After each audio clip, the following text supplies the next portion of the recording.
Wow, it's me, Michelle Crody again.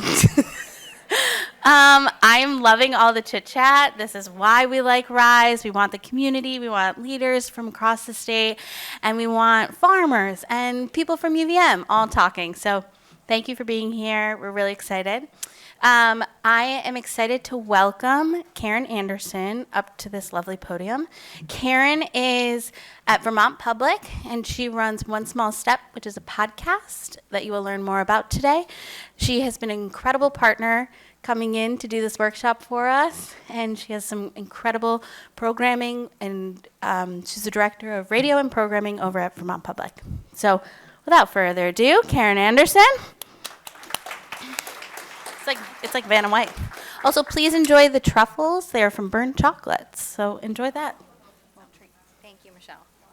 Hi, everybody. It's so great to see you. Hope you all enjoyed your lunch break and maybe got a little sunshine. It's a beautiful day, isn't it?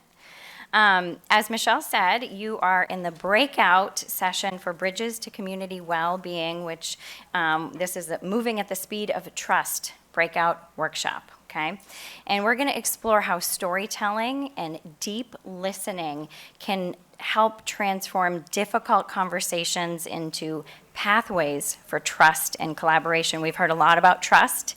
We've heard a lot about collaboration today. We're going to dig into those concepts even more together this afternoon.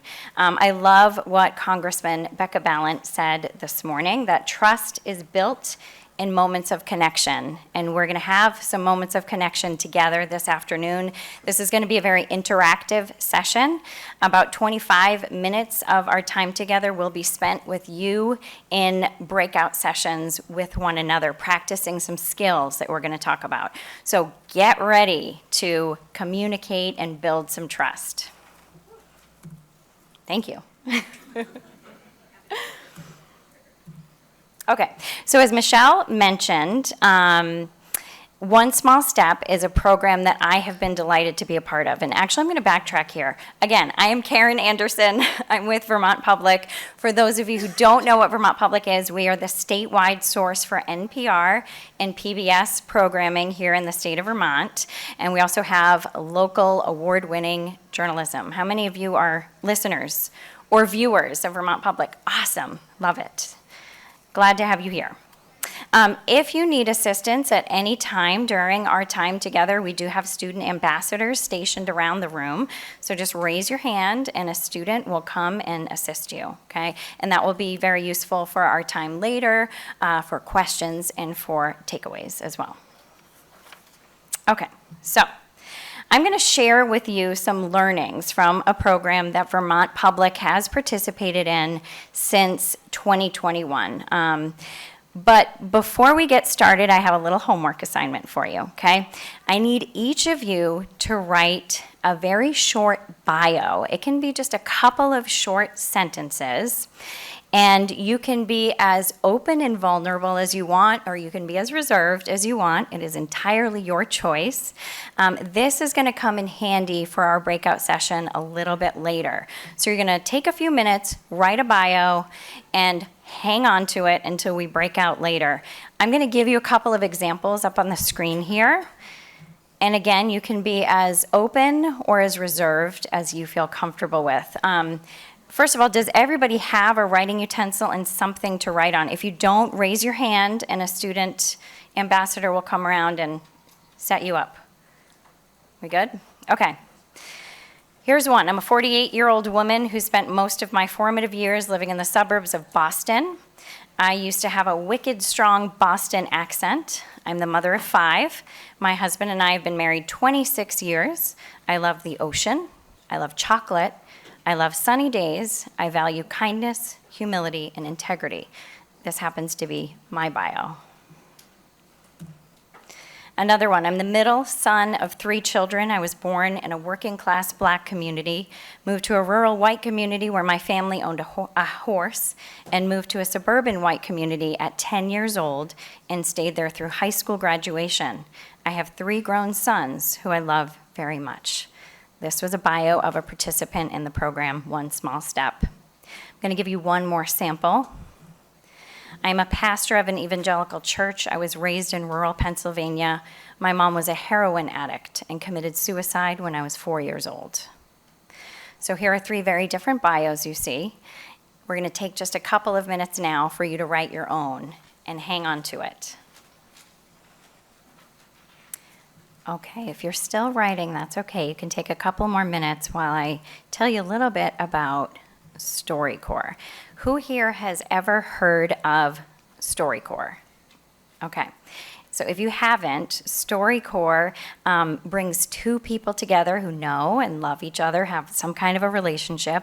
They record audio together, and these stories air every Friday morning on Vermont Public Radio at 6:25 and 8:25. I recommend having tissues available when you listen to these stories because they are just really beautiful moments of connection. And they fulfill the mission of StoryCorps, which is to help us believe in each other by illuminating the humanity and possibility in us all, one story at a time. So as I said, this program brings together people that already know one another in a conversation. Now, to date, StoryCorps has recorded more than 700,000 conversations. Pretty remarkable. And these are archived at the Library of Congress. I would encourage you to check these out. You can go online and listen to these stories, or you can listen to Vermont Public Radio Friday mornings. So in 2016, StoryCorps decided we need to develop a new kind of a program. They saw the growing division in the country, and they thought we need something that brings people together across the divide. So they started a program called One Small Step. And I'm going to show you a clip that I think does a really good job of describing this program.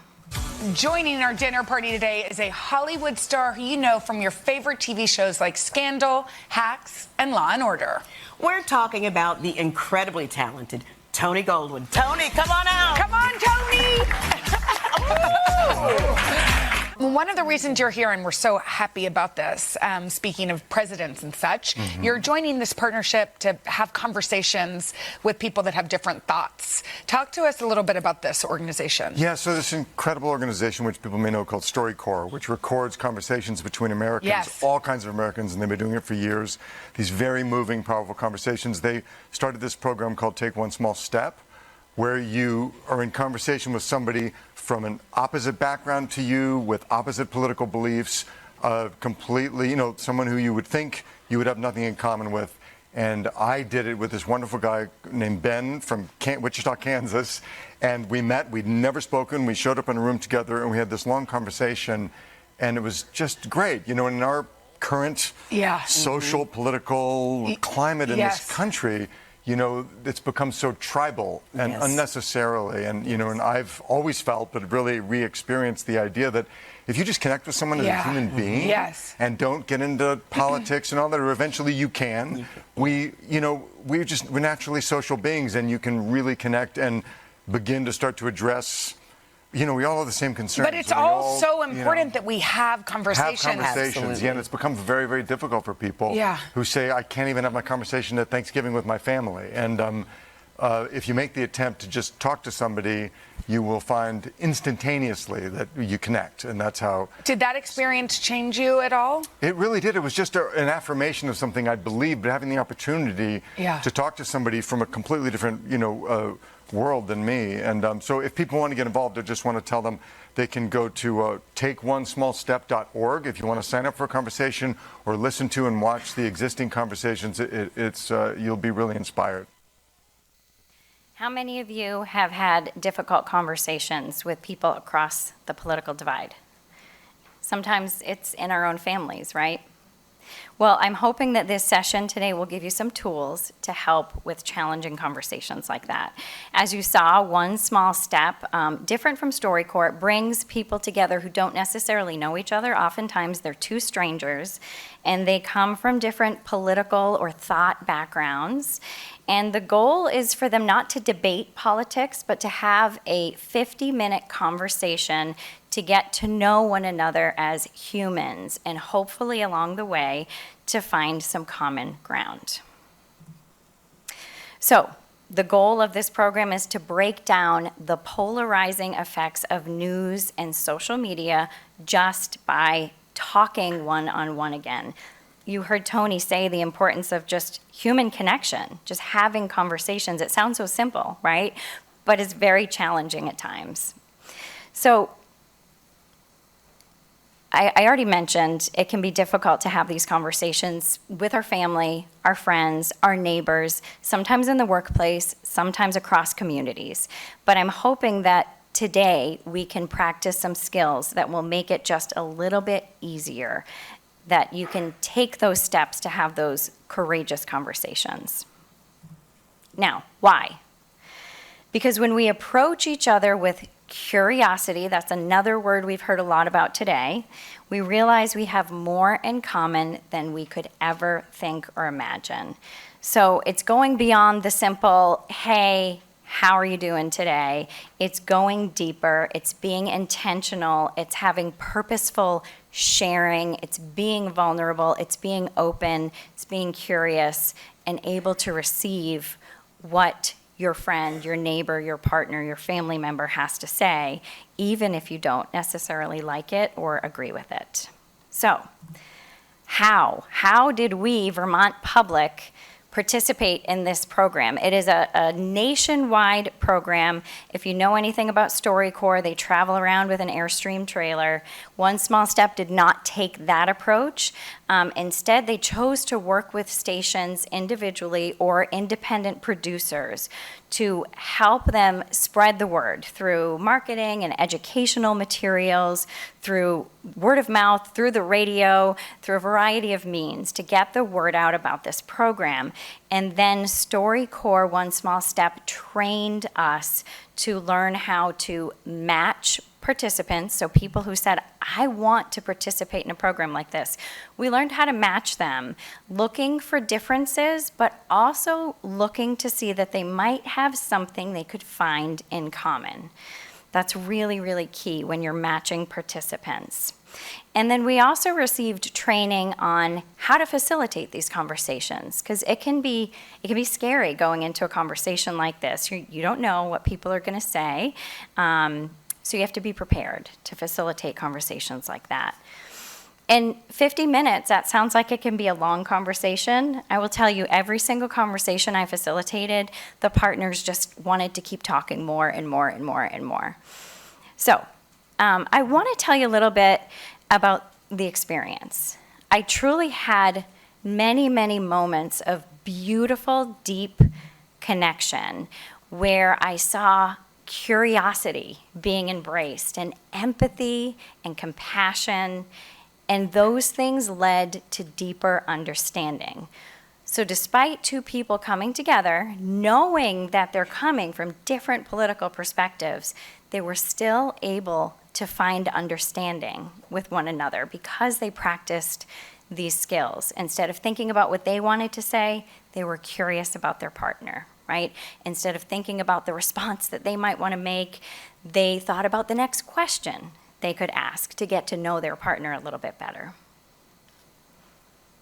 Now, one question I often hear is, were there any tense moments? Because when you bring people together across the divide, you might expect that there are some tense moments. And there were surprisingly very few that I experienced. I facilitated 34 conversations across Vermonters, across the spectrum. And of those conversations, there were 2 or 3 that became a little bit tense, a little bit uncomfortable. But one thing I love about this program in particular is that it is so structured that the structure provides safety. You'll see on your tables that everybody has a printout of what we call conversation agreements. Looks like this. They're also called ground rules. And anybody who is participating in this program needs to commit to these conversation agreements. That helps lay the groundwork for a safe environment. These conversations also have very structured questions that are asked, which also provide safety in this environment. And again, we'll get to practice this later. But right now, I would love to read these conversations agreements together. So I want everybody to read them with me, and let's commit to these ground rules. Number 1, refrain from using harmful or derogatory language. Number 2, share time equally. Number 3, don't interrupt each other. Number 4, don't make assumptions about your conversation partner or their beliefs. Number 5, speak for yourself and about your own personal experiences. You do not represent anyone but yourself. And number 6, respect each other's differences. Do not try to persuade each other. These are helpful rules, right? So, before we get to practicing, I want to share the big takeaways. After spending years immersed in this work and seeing the direct impact of it on members of our community here in the Green Mountain State and our brave little state, I am here to share some of the takeaways, which I think we can apply to our theme of bridges to community well-being. So the primary takeaways I see are humanity, curiosity, and empathy. Okay, these may sound like very simple principles, but they can be very challenging to exercise when you're having a tense conversation. Humanity, curiosity, and empathy. Those are the takeaways. Okay, and we've heard, for those of you who were in the Bridges to Community Wellbeing session earlier, the panelists literally shared these same sentiments. They said, be curious, be humble, and come with questions, not answers. I love the way that they verbalized those sentiments, because I think if you can approach a conversation with curiosity, with humility, and with questions instead of answers, I think you'll find that your conversations can go much more smoothly than you anticipated. So I want to share a little excerpt of a conversation between 2 Vermonters who participated in One Small Step. This is a condensed version of their conversation, but I'm hoping that as you listen, you will hear some of these characteristics that we've talked about. My name is Ramona Akposani. My name is Beth. Beth, what made you want to do this interview today? Well, I'm deeply concerned about the deep divides in our country, and I guess multiple divides, really. It sort of feels like one giant chasm, but the degree of fear and hate and anger that we seem to be living with in our society. And I think we have to have more in common than it seems, and I'd like to explore what we have in common. The divide is there, and people don't seem to know how to talk to each other in a way that comes up with, say, that you feel seen or you feel heard, you know. I have many questions I would love to ask you, but let me start by asking about your time in the Peace Corps. The first part of my Peace Corps, I was in Nepal teaching, about 40 students, and it was not what I really wanted. I wanted health care. Then I ended up in the country of Niger in West Africa. And there I was working in health, in mother-child health, and working with, infants, working to teach the women how to help their children go from being nursed to having solid food, and to help them with the malaria, help them with tuberculosis, whatever came up. I learned so much there, and I learned there's no one right way to do anything. Yeah, I can imagine. I guess I'd like to know what you mean by being pro-woman. Well, I think being pro-life, people get the idea that you don't care anything about the mother or the woman who's involved. but I do. I am very pro-woman in that they need the support. They might need the housing support, or they might need food support, or they might need clothing. You know, anything to say, we see you, we know what you're dealing with, Yeah. you know, and then maybe you can make a different choice. Racial injustice is one of my really big things, too. I married a man from West Africa, so how do you bring that into your life, and especially living in Vermont here? At the age of 40-something, I was sort of hit over the head by the realization that racism is alive and well in this country, and simultaneously hit over the head by what a very protected and ignorant white bubble I had lived in all my life. I am an active member of a Unitarian Universalist congregation, and someone in racial justice work in Ithaca said to me, you find your sphere of influence when it feels like the problem is too huge and you don't know where to start and you don't know what you can do. You find your sphere of influence. And it seemed to me that I was respected and known in my UU community, and it was a place where anti-racism would be a ripe subject. Yeah. And it was. And I became something of a leader in that congregation in that way. I thought going out and trying to advocate and be activists without really understanding deeply would be a big mistake, and that we might do more harm than good. You say you're a liberal, Beth, and that can mean many things to different people. So what does it mean for you? Good question. I believe that society and government have a moral responsibility to care for the poorest and most challenged among us. And most challenged might mean those with health problems, those with disabilities, those who are oppressed in any number of ways. And that the enormous gap between the richest and poorest seems absolutely obscene to me. I think too much power concentrated in one or a few places is a corrupting influence, and that checks and balances are critical. And I think that America has failed to live up to many of its greatest ideals. And although we've evolved in many ways over time that are good, I also think right now we're sort of going backward in some ways. And it just saddens and troubles me. And I guess I don't have a problem with government taking on certain roles that enable the society to care for its people and its resources and sort of equal the playing field. I would describe myself as an independent. I've never voted all the way along one party line or the other.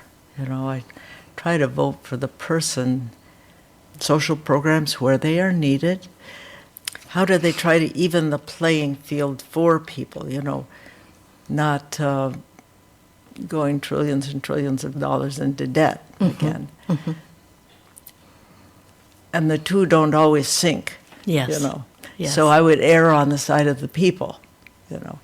I am sort of philosophically probably a progressive, but I'm also a pragmatist, and I don't want to live in a country where one side gets its way at the expense of the other side being angry and resentful and feeling like they lose.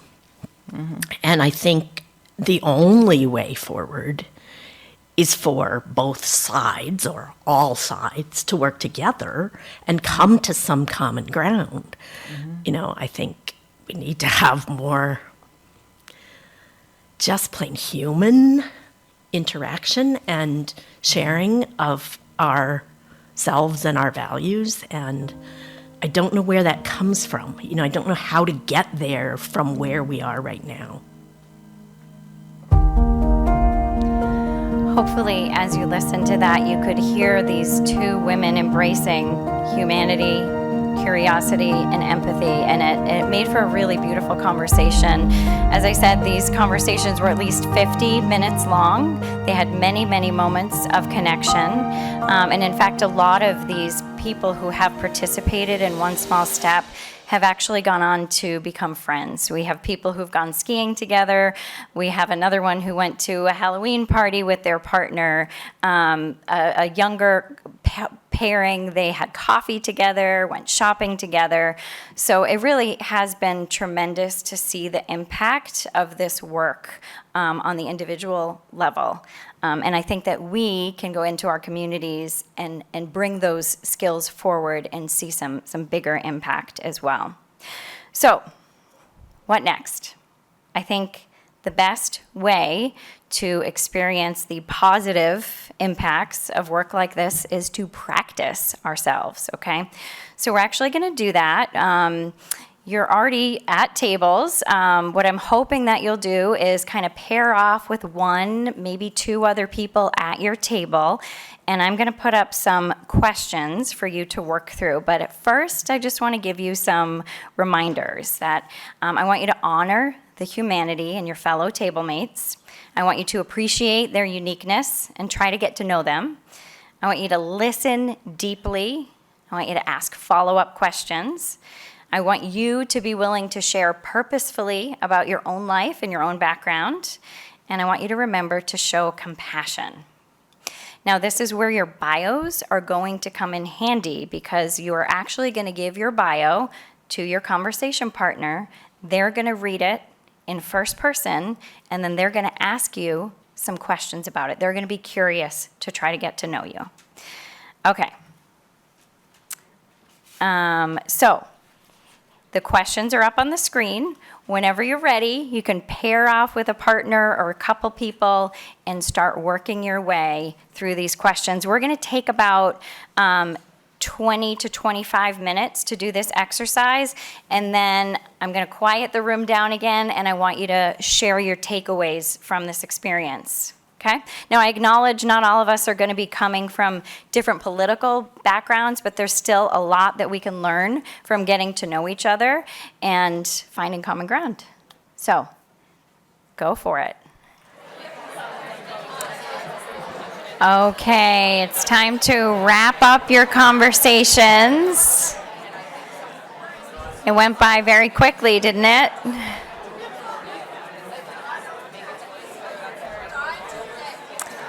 All right. I want to make sure we have time for some questions and some takeaways. But first, I have a question for you. How many of you made it through these 4 questions? Anybody? Okay. Great. Awesome. Did it feel like it went by fast? Yes. Okay. Well, I want to hear from you all. What was the experience like? What are some takeaways you're willing to share? And how do you think you can bring these principles into your own communities to be a better partner? So we have microphones, and we have students that can walk the mics around. So raise your hand if you have something that you want to share, a takeaway.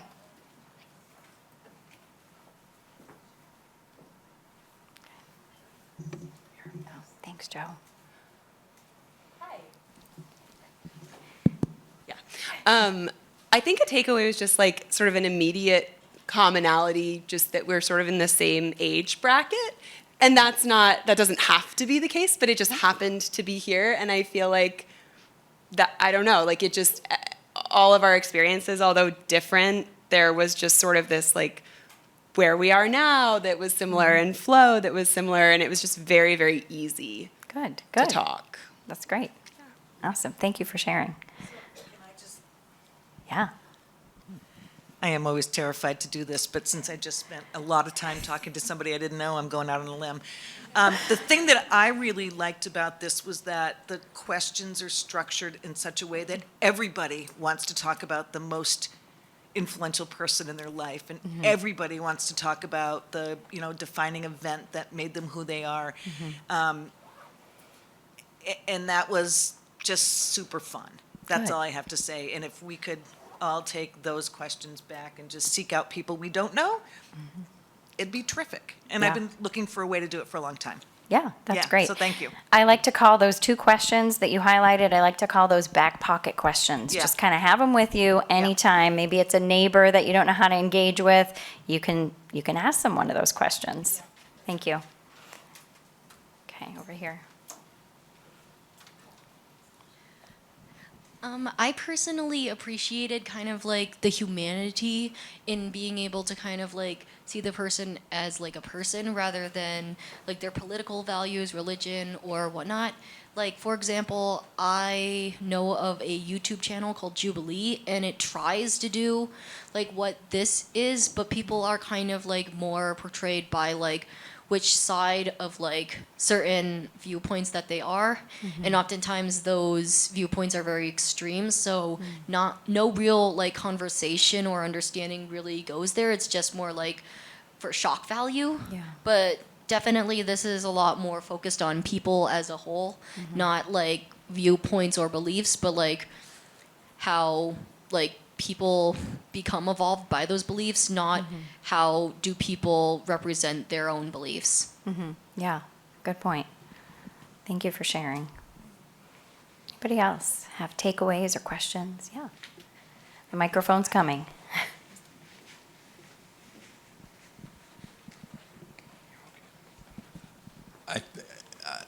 I was struck by how easy it is to get lost in your own head, as I'm supposed to be listening to my table mates, and I'm thinking of, oh, I forgot to write that part in my bio.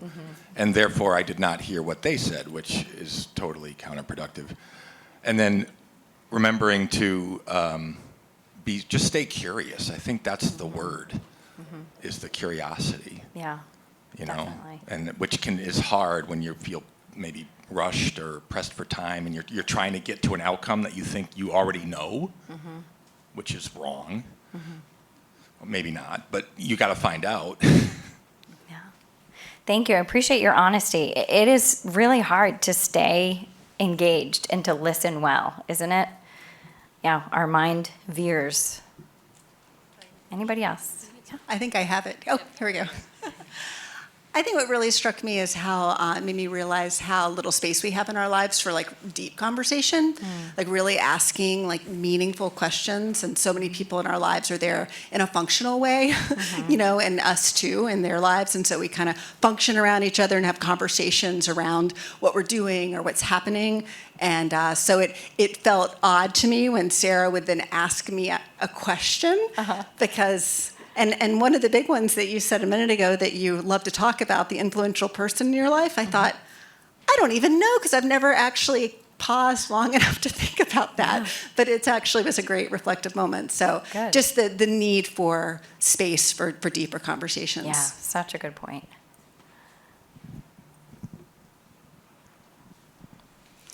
Having the conversation agreement was really helpful. Good. It kept us grounded. Funny enough, the gentleman that I was partnered with is sponsoring a part of my own nonprofit as well. So it gave me a little bit more pressure to think, oh my, if I say something wrong, what if they don't sponsor us next year? This is really challenging. But anyhow, I felt like I knew him already. So it was a good way to have an icebreaker of conversations about things that stimulate us, starting from a positive, chemically balance in your head that makes you excited about things. And then the conversation went on towards more elaborate, in more detailed things as well. The one interesting part is we would pause after the other person would answer, and then we would have to remind ourselves, oh yeah, we have to get back to the other question. So we had these like 4 or 5 second pauses just to like, wow, you've just said this? That's great. You're almost like savoring on the appreciation of the comment. So, Yeah. The silent space was also very useful. Yeah, that's great. And that's what moments of connection can look like or sound like. Sometimes there are those pauses. Thank you. Anybody else?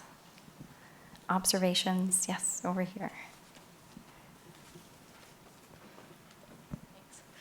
I would just say we didn't really get very far past the bio part, actually. But I feel like that was super interesting because you didn't provide a lot of parameters for the bio, and I think a lot of times when we do kind of like get to know you stuff in our work, there's usually some kind of parameters or like some icebreaker, and then people tend to share like very similar things, and you kind of miss that opportunity to be like, oh my gosh, I didn't even think to say something like that. Like that's really interesting. Like let's hear more. So just like also being a person that's willing to be a little vulnerable there and like share more than maybe you would usually share. I don't know. I really liked that piece of it and feel like that's something to really easily carry forward. Good. That's great. That's great. We probably have time for one more question or comment. Yes. Just echoing the note from the first group, I was really struck by the kind of the commonality, or at least some of the common themes, just that we had amongst our bios, and I thought it was one of the things thinking about being a listener and really trying to hear someone's story. It was really tempting and hard not to say, oh yeah, same for me too, and try and like take their story and make it about myself. And so I think that just kind of reinforces, the need to be present and to listen actively. Yeah, that's a great observation. Thank you. Thank you for sharing. Thank you for participating in this. I know it can be a little scary sometimes having conversations like this and being willing to engage. I really appreciate your thoughtfulness. If you want to learn more about One Small Step, you can check out vermontpublic.org/onesmallstep. You can listen to the archive of Vermonters' conversations, and then you can practice having your own. Thank you so much.